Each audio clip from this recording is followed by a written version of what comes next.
The unsurpassed, penetrating, and perfect truth is seldom met with, even in 100,000 myriad kalpas. Now we can see and hear it. We can remember and accept it. I vow to make the Buddha's truth one with myself. Homage to the Buddha, homage to the Dharma, homage to the Sangha. This morning I'm going to talk about one of my favorite subjects, which is suffering. That's where it all happens, isn't it? We're all familiar with the truths that are stated in the Four Noble Truths. And we're going to be talking about the front end of those truths today. We know, because we've been taught and because we experience it, that there is suffering and that there's a cause for suffering.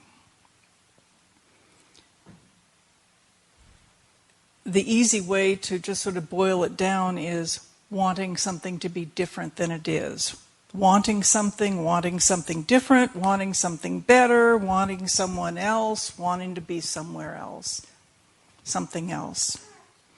Dissatisfaction with what is. And then some people say, well, what about loss of loved ones, serious illness, the death of a child, all of those things? Those are not the suffering. The suffering is what we add.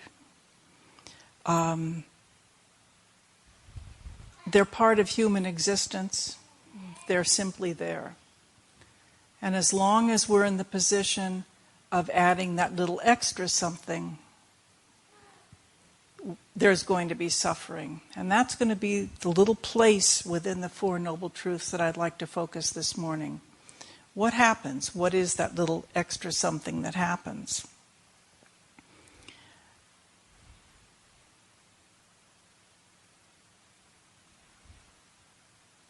There's a cessation of suffering.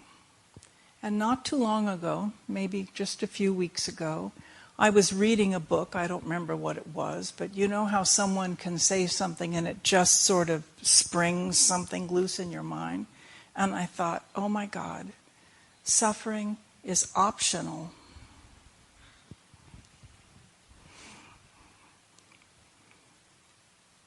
Always. So the question we're going to talk about today is, what is that option that we pick up so readily? For some reason, over and over and over again, we choose suffering. No one does that part of it to us. No one gives us that choice. No one makes us be unsatisfied or resentful or hateful or any of those things. We choose that every single time. The problem usually is before we notice we've chosen it, we're a long way down that path. It's something we add to what's happening. And when I was thinking about this, I was reminded of the way of Suzuki Roshi's, one of his favorite phrases. He would talk about things as it is. And he knew that grammatically correct was things as they are. But he called it things as it is. And so there's things that it is, and then there's something that we pour into the bowl. What do we pour in there? We add me. Right? And the more we add me to things that are causing us dissatisfaction, the bigger me gets. I read something just this last week. It was a phrase that I thought was so beautiful.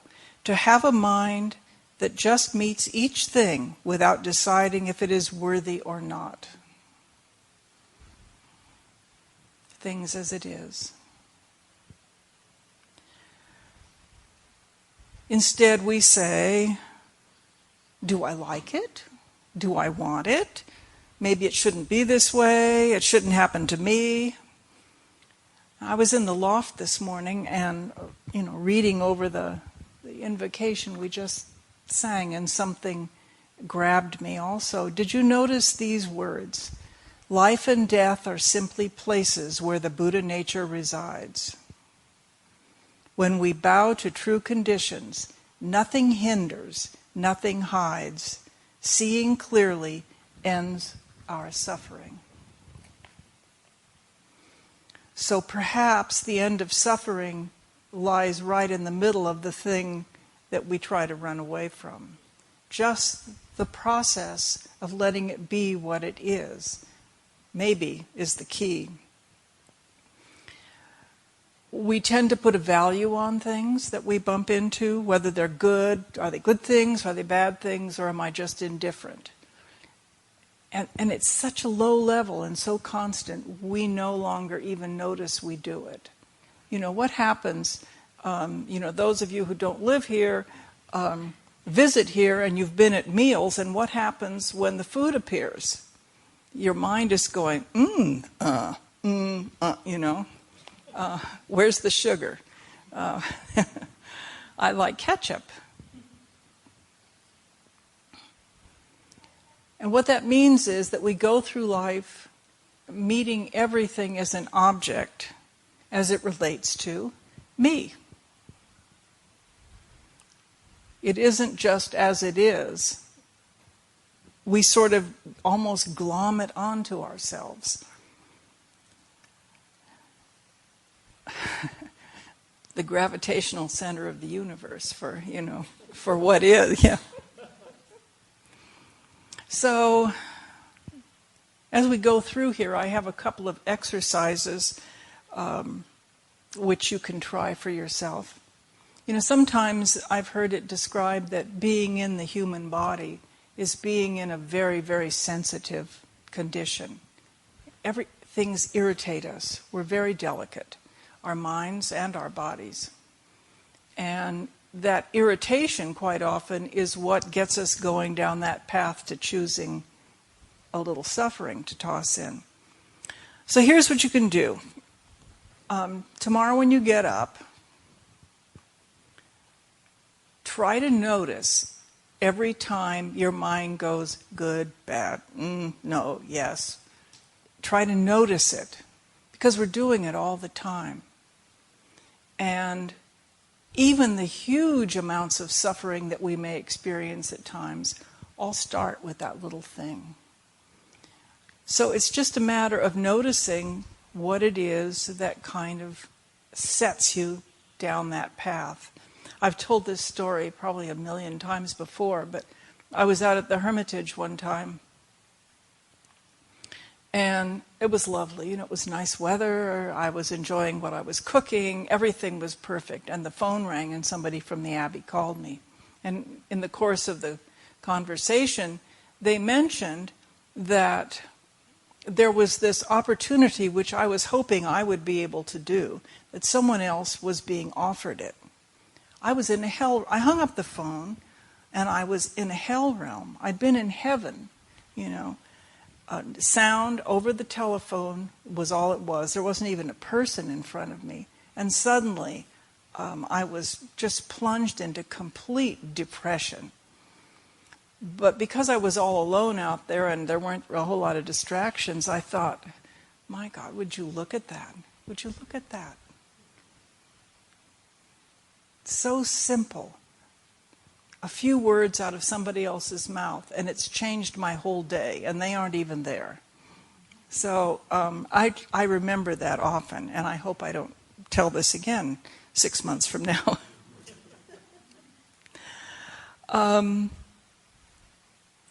Things that can be irritating that are kind of interesting. I mean, you can walk down the street and you can say to yourself, she shouldn't have chosen that blouse.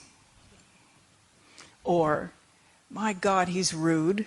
Or, what else do I have? You hear someone addressing someone else in extremely coarse speech. All of these things ping.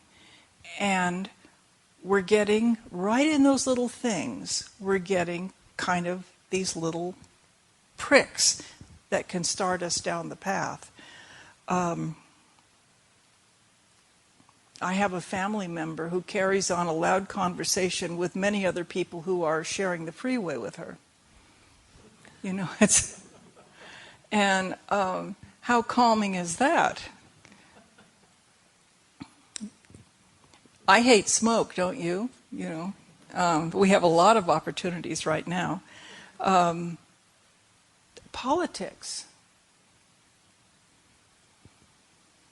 You either love it or you hate it. Your computer.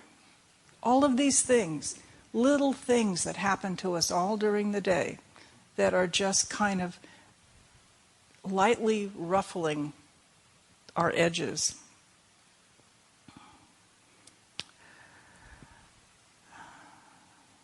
I was contemplating the question as part of this exercise, can I feel grumpy without being grumpy or acting grumpy, or can grumpy be a neutral state of mind? I'm working on that one. Another thing is uncertainty, which is how we experience the law of impermanence. Right now, as you know, there's a forest fire in the Marble Wilderness. And as many of you know, one of our hermitages is out in Scott Valley. And right now there are monks out there trying to prepare the house to possibly withstand fire, because the fire is getting closer. And they still haven't been able to bring this fire under control. We've done this before. And what do? You go out there and you do what you can do. So they're out there and they're, nailing boards on and trying to prevent places for sparks to take hold and making the property generally defensible. The wind could shift a half hour from now and send it in some completely other direction, or it could shift and just shove the fire straight down. It's uncertain.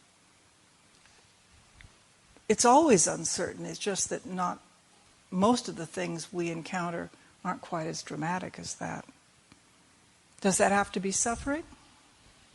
They're out there doing what they need to do. That's all they can do. It is what it's going to be. Now, in our daily life, a lot of times we try to prevent ourselves from the suffering from uncertainty because we think somehow we can, and so we try to take control of things. Where are we? We think if we get more data, if we make plans, if we schedule things, if we make lists, if we make rules, so that people won't do things that we think are wrong. All of those things, we try to control the suffering that we can experience from uncertainty. But of course, you can only go so far with that, because uncertainty is uncertainty even if you're ready for it. Uncertainty is things as it is. All the time.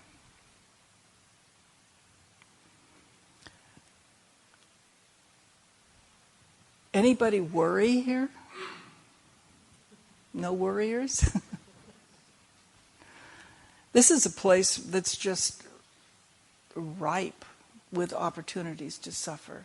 And we try to control that. Have you ever felt like you're looking around and there's so much to do? Not only that you aren't going to be able to get it done, but because there's all of these things, you keep getting distracted. You start doing one thing and you go, oh my God, and you run over here, and then, oh my God, and you run over to the other place. So you say to yourself, I know what I'll do. I'll take control of this. I'll make a list. So you sit down and you make a list. Then you look at it and you think, it's even longer than I thought it was going to be. So you say, well, I'll just start doing what's on the list. So you start working your way down. And have you ever had the experience that you think it's going to take you a week and you finish before lunch? You know? So then you say, I'm sure I forgot something. I must have forgotten something. Worry is a tough one because we all have a strong desire to be responsible. And somehow, if someone isn't worrying, or if you're not worrying, or if I'm not worrying, we can think we aren't being responsible. Doesn't have to be like that. Doesn't have to make that connection. Worry is a beautiful example of one of those extras that we tack onto things.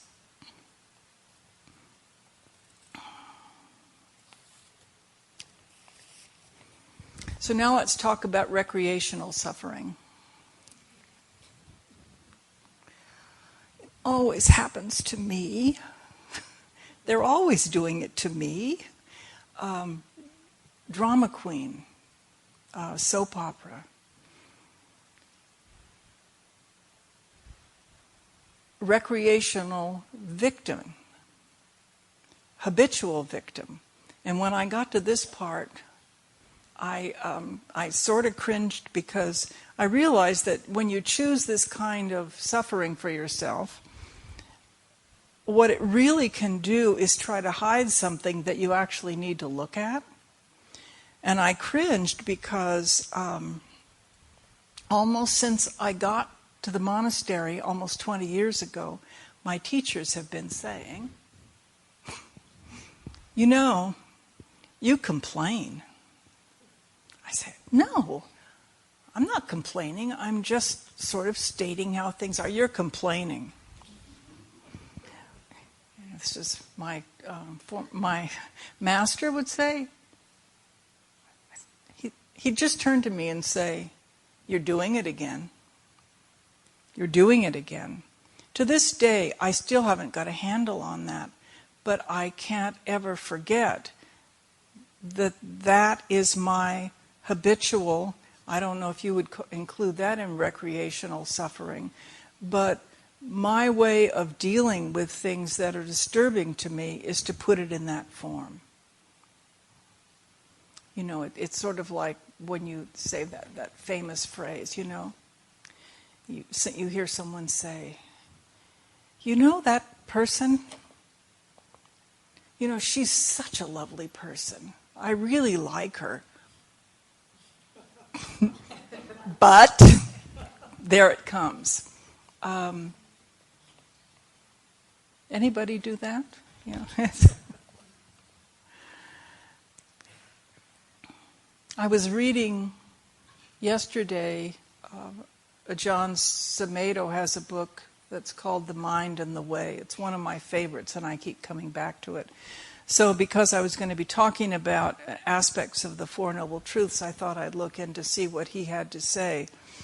And he stressed something which I had forgotten about, a way of looking at suffering.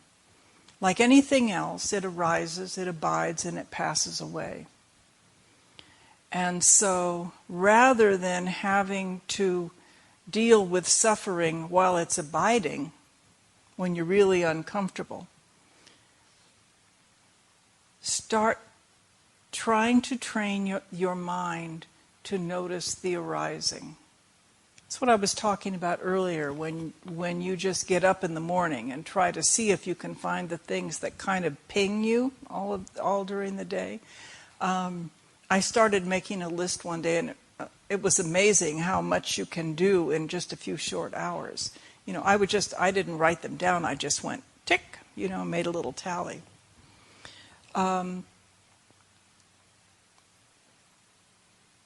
What he was saying was that we miss an opportunity every time we let it get out of control.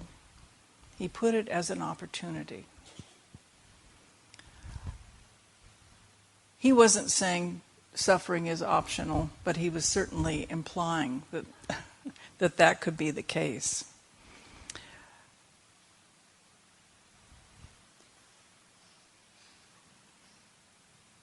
Imagine you're on the freeway, like my friend, and a car cuts in front of you. You can scream at them, or, you can scream at them in your mind, or you can say, that was unwise, period, and go on to the next thing. We're always going to be noticing the things that are arising and happening around us, but it's that ping that we need to look out for. And we all, we talk about knowing people who are able to push all our buttons. We all have all of those buttons, and those are the ones that we have to become very well acquainted with, because every time someone brushes up against one of them, there's the chance of going off down the road of suffering. Now, the glory of this is if you can get yourself to stop cursing at people who drive in front of you immediately, or becoming really angry at people who upset you, or situations. If you can catch these things in the beginning, you no longer have to go through those really awful, painful, emotional roller coaster rides that we go on. I know that maybe some people in the world would think that that's not a very exciting way to live, that it must be kind of dull. But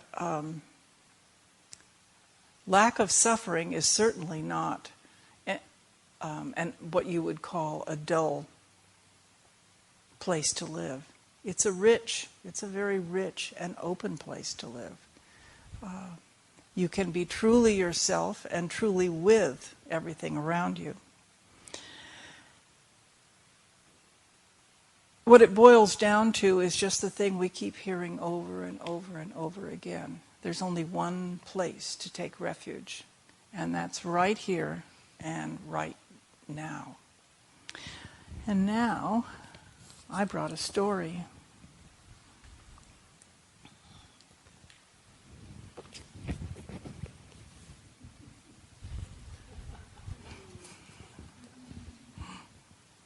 This is a John Brahms rendering of an old story, which you've probably heard before in one form or another, but I really like this.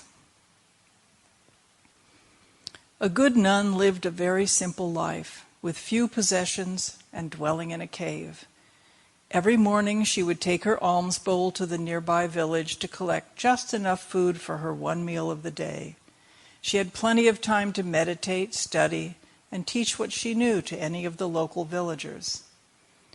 When she returned from alms round one morning, she noticed a hole in her spare robe. So she found a small piece of cloth and hand-sewed a patch onto the robe. She'd done this before. You see, in her cave lived a family of mice, and they liked nibbling her robes. While sewing, she thought that if she had a cat, then there would be no mice, and she wouldn't have to spend so much time sewing patches. So the next day she asked the villagers for a cat, and they gave her a well-behaved brown cat whose color matched her robes. The cat needed milk and fish, so the nun had to ask the villagers for these extra items every morning. One morning she thought that if she had her own cow, then she wouldn't need to keep asking for milk to feed the cat to keep the mice that chewed her robes. So she asked one of her wealthy supporters for a cow. Once the nun had a cow, she had to get grass for the cow to eat. So she begged the villagers for grass to feed her cow, to provide milk for the cat to keep away the mice that chewed her robes. After a few days, the nun thought that if she had her own field, then she wouldn't need to harass the poor villagers for grass every day. So she arranged for a collection to be made to buy a nearby pasture, to provide grass for her cow, to provide milk for the cat, to keep away the mice that chewed her robes. It was a lot of work looking after the pasture, catching the cow every morning and milking it. So she thought that it would be helpful to have a boy, a young attendant, who could do all these chores for her. In return, the nun would give him moral guidance and teachings. The villagers selected a boy from a poor family in dire need of some moral guidance. Now she had a boy to look after the pasture, to provide grass for her cow, to provide milk for the cat, to keep away the mice that chewed her robes. Now the nun needed to collect more than twice as much food every morning, because young boys eat a lot. Moreover, she needed a small hut nearby for the boy to sleep in, because it was against the rules for the boy to sleep in the cave with a nun. So she asked the villagers to build a hut for her boy, who looked after the pasture, to provide grass for her cow, to provide milk for the cat, to keep away the mice that chewed her robes. By this time, she began to notice the villagers avoiding her. They were afraid that she was going to ask them for something more. Even when they saw a brown cow approaching in the distance, thinking it was the nun, they would run away or hide in their houses with the doors securely bolted and the curtains drawn over the windows. When a villager did come to ask her some questions on meditation, she said, "Sorry, not now. I'm too busy. I have to check the hut being built for the boy who looks after my field to graze my cow, that provides the milk for my brown cat, that keeps the mice away so that I don't need to keep patching my robes." She noticed what she was saying. She then told the villagers to dismantle the hut, sent the boy back to his family, gave away the cow in the field, and found a good home for her cat. A few days later, she had returned to her simple life with few possessions and dwelling in a cave. After returning one morning from the village with just enough alms food for her one meal of the day, she noticed that a mouse had chewed another hole in her robe. With a quiet smile, she sewed on another patch. We should have it that difficult. Thank you very much.